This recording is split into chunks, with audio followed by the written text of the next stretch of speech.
ጤና ይስጥልን ውድ አድማጮቻችን፣ ለአሁን ያዘጋጀንላችሁ አጫጭር ዜናዎች ይዘን ቀርበናል። አብራችሁን ቆዩ።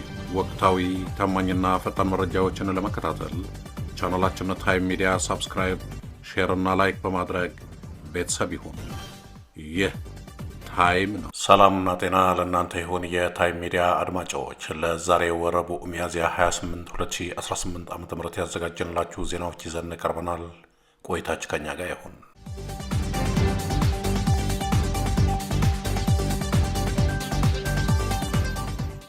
በትግራይና በአፋር አዋሳኝ አካባቢዎች ህዝባዊ ትስስርንና ዘላቂ ሰላምን ለማጠናከር ያለመ ስልጠና ተካሄደ። በትግራይና በአፋር ክልሎች አዋሳኝ ድንበር ላይ በሚገኙ ቀበሌዎች መካከል ያለውን ሰላማዊ ግንኙነት ይበልጥ አስተማማኝና ቀጣይነት ያለው ለማድረግ የሚያስችል የግምገማ ስልጠና ተሰጥተዋል።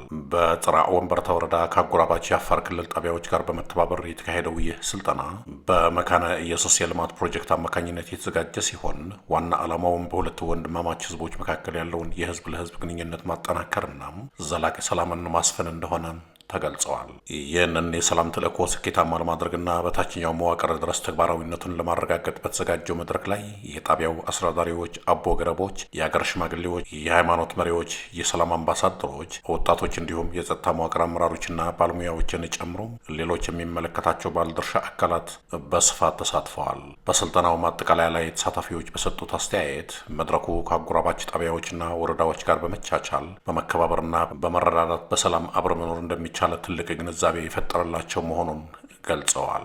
በተለይም የተፈጠረው ግንዛቤ በቀጣይ ለሚከናወኑ የሰላም ስራዎች ከፍተኛ አቅም እንደሚሆናቸው የጠቆሙት ሰልጣኞቹ በስልጠናው ያገኙትን እውቀት በተግባር ላይ በማዋል የአካባቢያቸውን ሰላም በዘላቂነት ለመጠበቅ በቁርጠኝነት እንደሚሰሩ አረጋግጠዋል። የጽራ ወንበርታ ወረዳ የመረጃና ግንኙነት ጽሕፈት ቤት እንደዘገበው ከሆነ መሰል መድረኮች በድንበር አካባቢዎች የሚነሱ ቅሬታዎችን በውይይት ለመፍታትና የጋራ ልማትን ለማፋጠን ከፍተኛ ፋይዳ እንዳላቸው ተመላክተዋል።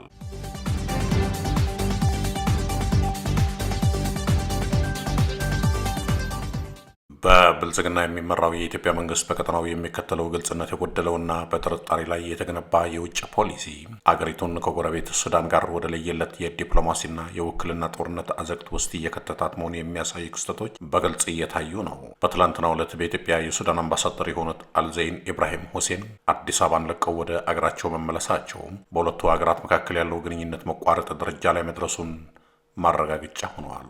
የሱዳን መንግስት አምባሳደሩን የጠራው በካርቱም አየር ማረፊያ ላይ ለተፈጸመው የድሮን ጥቃት የኢትዮጵያ እጅ አለበት በሚል ክስ ሲሆን ይህም የብልጽግና መንግስት ከቀጠናው አገራት ጋር ያለው ወታደራዊ ውጥረት ምን ያህል አደገኛ ደረጃ ላይ እንደደረሰ ያሳያል። ይህ በእንዲህ እንዳለ የኢትዮጵያ ውጭ ጉዳይ ሚኒስትር ዛሬ ሜይ 5 2026 በፈረንጆች አቆጣጠር የሰጠው ምላሽ የመንግስትን የዲፕሎማሲያዊ ብስለት ማነስና የውስጥ ችግሮችን ወደ ውጭ የማላከክ አዝማሚያ በግልጽ ያሳየ ሆኖ ተገኝተዋል። መንግስት የሱዳንን ክስ መሰረተ ቢስ በሚል ለማጣጣል ቢሞክርም በምትኩ የሱዳን ጦር የህወሓት ቅጥረኛ ተዋጊዎችን እየተጠቀመ ነው በማለት የሰነዘረው ክስ ግን የራሱን የፖለቲካ ውድቀት የሚያጋልጥ ሆኗል። በተለይም በፕሪቶሪያው ስምምነት ትጥቅ ፈተዋል ያላቸው የህወሓት ኃይሎች ዛሬም ድረስ በጎረቤት አገር እንደ ቅጥረኛ ጦር መሰለፋቸውን መንግስት በይፋ ማመኑ የሰላም ስምምነቱ ለህዝብ ፍጆታ ብቻ የቀረበና መሬት ላይ ያልወረደ መሆኑን የሚያረጋግጥ ነው። ከዚህም በላይ የብልጽግና መንግስት ሱዳን የውጭ ኃይሎች አጥፊ አጀንዳ ማስፈጸሚያ ማዕከል ሆናለች በማለት መወንጀሉም አገሪቱ በቀጠናው ያላትን ተሰሚነትና ወዳጅነት እያጣች ለመምጣቷ ትልቅ ማሳያ ነው። መንግስት የራሱን የውስጥ የጸጥታ ቀውስና የድንበር ጥበቃ ድክመት በጎረቤት አገራትና በውጭ ጠላቶች ላይ በማላከክ ህዝቡን ከተጨባጭ ችግሮች ለማዘናጋት እየሞከረ እንደሆነ የፖለቲካ ትንታኞች ይገልጻሉ። የዲፕሎማሲያዊ ቋንቋዎችን ወደ ጎን በመተው በግልጽ የመወነጃጀል አዝማሚያ ውስጥ መግባቱ ኢትዮጵያ በአፍሪካ ቀንድ ውስጥ የነበራትን የመሪነት ሚና አሳልፋ እየሰጠችና ራሷን ወደ ለየለት የውክልና ጦርነት አውድማነት እየለወጠች እንደሆነም ተመላክተዋል። በመጨረሻም ሚኒስቴሩ ለሱዳን ቀውስ ወታደራዊ መፍትሄ የለም በማለት ያቀረበው ጥሪ በመግለጫው መጀመሪያ ላይ ከሰነዘረው የጦርነት ቅስቀሳ የሚመስል ክስ ጋር የሚቃረን እና የብልጽግና መንግስት የሚከተለውን ግራ የተጋባ የውጭ ጉዳይ ፖሊሲ የሚያንጸባርቅ ነው። አገሪቱ ከገባችበት የውስጥ የእርስ በርስ ጦርነት ባልወጣችበት በዚህ ወቅት ከጎረቤት አገራት ጋር እንዲህ ያለ ግጭት ውስጥ መግባቱ ለኢትዮጵያ ህዝብ ተጨማሪ የደህንነትና የኢኮኖሚ ጫና ከመፍጠር ባለፈ ምንም ፋይዳ እንደሌለው በትችት እየቀረበ ይገኛል።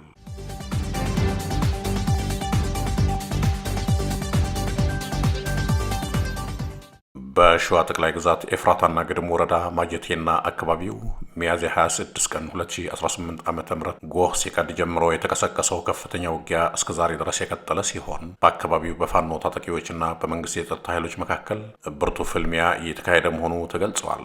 ከአካባቢው የሚወጡ መረጃዎች እንደሚያመላክቱት ከመንግስት ወገን ከኮምበልቻ፣ ከሚሴ፣ ሀጣዬና መሀል ሜዳ የተሰበሰቡ የአየር ወለደ ኮማንዶ ኃይሎች በአራት አቅጣጫ ጥቃት ለመሰንዘር ቢሞክሩም በስፍራው በሚገኙት የፋኖ ክፍለ ጦሮች ብርቱ የመከላከል እርምጃ ወደ መጡበት እንዲመለሱ ተደርገዋል። በተለይም በማጀቴ ቀጠና መስኖ፣ ጁጉቢ እና ካራሎጎማ በተባሉ ስፍራዎች የ7ለ70ና የአጼ ይኩኖ አምላክ ክፍለ ጦር አባላት የጠላትን ጥቃት በጽናት ሲመከቱ መዋላቸው ታውቋል። በአረብ ገበያ ግንባር ደግሞ የሁለቱ ክፍለ ጦሮች የሻለቆች ለ46 ሰዓታት ያህል ያላሰለሰ ውጊያ በማድረግ የመንግስትን ኃይል ወደ ኋላ ማፈግፈጋቸውንና በመንዝጌራ ወረዳም በቡርኬ ደንሴ ክፍለ ጦር የቆረጣ እርምጃ የሟቾች አስክሬን ወደ መሃል ሜዳ ከተማ መመለሱ ተረጋግጠዋል።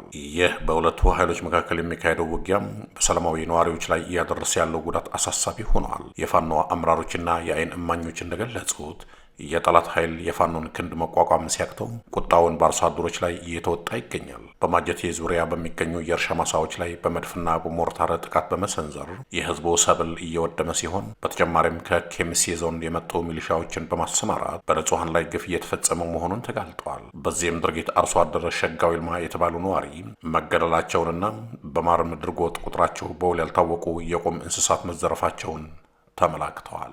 የአካባቢው ነዋሪዎች በበኩላቸው በአንድ በኩል በከባድ መሳሪያ ህዝቡን እየደበደቡ በሌላ በኩል ለምርጫ ጥሪ ማቅረብ የሞራል ዝቅጠት መሆኑን ገልጸው ድርጊቱን ከታሪክ አምባገነኖች አካሄድ ጋር አመሳስለውታል። በጥይት እያደኑ ምርጫ መጠየቅ የፖለቲካ ቅቡልነት ያጣ አገዛዝ የመጨረሻው መንፈራገጫ ነው ሲሉ ነዋሪዎቹ ስሜታቸውን አንጸባርቀዋል። የክፍለ ጦሩ አመራሮችም የህዝብን ደህንነት ለማስከበር ያላቸው ቁርጠኝነት የጸና መሆኑንና የተባበረ ክንድ አስፈላጊ መሆኑን መልእክት አስተላልፈዋል።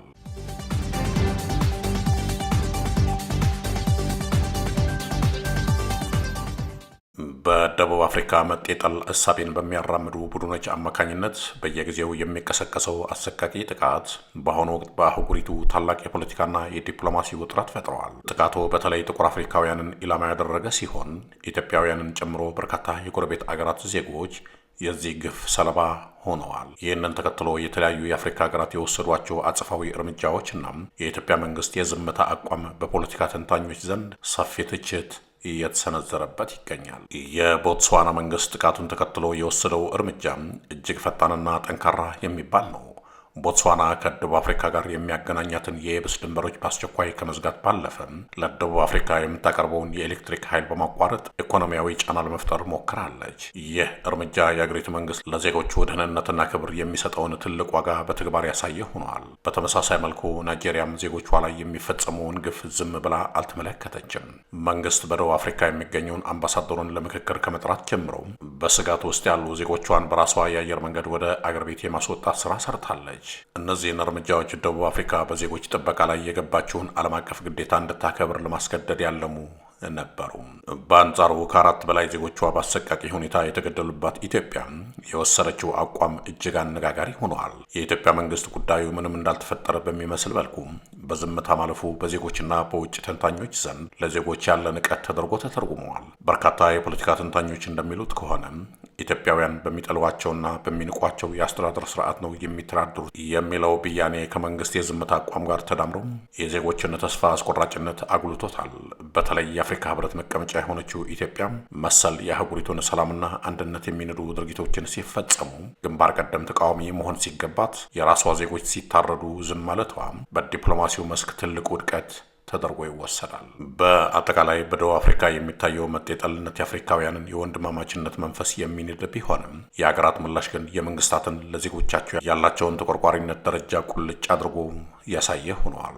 ቦትስዋናና ናይጄሪያ ዜጎቻቸውን ለመታደግ ቆራጥ እርምጃ ሲወስዱ የኢትዮጵያ መንግስት ዝምታ ግን ዜጎች በባዕድ ሀገር ሜዳ ላይ እንዲቀሩና ለተጨማሪ ጥቃት እንዲጋለጡ በር የከፈተ ሆነዋል። ይህ ሁኔታ መንግስት ለዜጎች ያለው ቁርጠኝነት ጥያቄ ውስጥ እንዲገባ ከማድረጉም በላይ በዓለም አቀፍ መድረክ የሀገሪቱን ዲፕሎማሲያዊ ክብር የሚጎዳ ሆኖ ቀጥለዋል።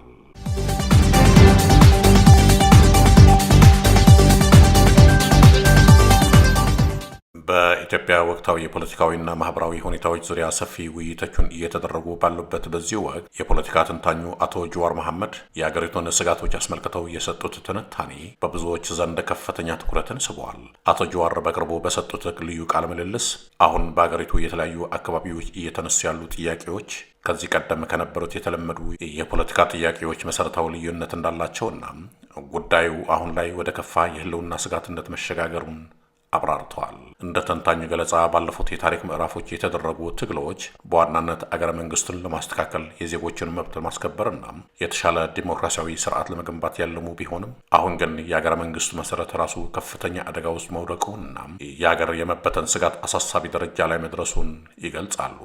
አቶ ጀዋር ይህ የአገረ መንግስት መፍረስ አደጋ ማንንም ክልል ወይንም ማህበረሰብ የማይጠቅም የጋራ ጥፋት መሆኑን ያመለከቱት አቶ ጀዋር እንደ ሶሪያ፣ ሊቢያና የመን ያሉ አገራት በምሳሌነት በማንሳት አንድ አገረ መንግስት ከፈረሰ በኋላ መልሶ ለመገንባት ምን ያህል አስቸጋሪና ረዥም ጊዜ የሚወስድ ሂደት እንደሆነ አስገንዝበዋል። በትንታኔው ላይ እንደተመላከተው በአገር ውስጥ የሚታዩ የኢኮኖሚ ቀውሶችን ወይም የመልካም አስተዳደር እጦቶችን በተለያዩ ፖሊሲዎችና ሪፎርሞች ማስተካከል ቢቻልም አገር እንዳገር ከፈረሰች ግን ማንም ተጠቃሚ ሳይሆን ቀርቶ ሁሉም የህብረተሰቡ ክፍል ለከፍተኛ የታሪክና የትውልድ ጉዳት ይጋለጣል። ስለሆነም አሁን ያለው ሁኔታ ከፖለቲካዊ ፍላጎቶች ይልቅ ለሰላም ለመግባባትና ለሀገራዊ አንድነት ቅድሚያ መስጠትን እንደሚጠይቅ ገልጸዋል።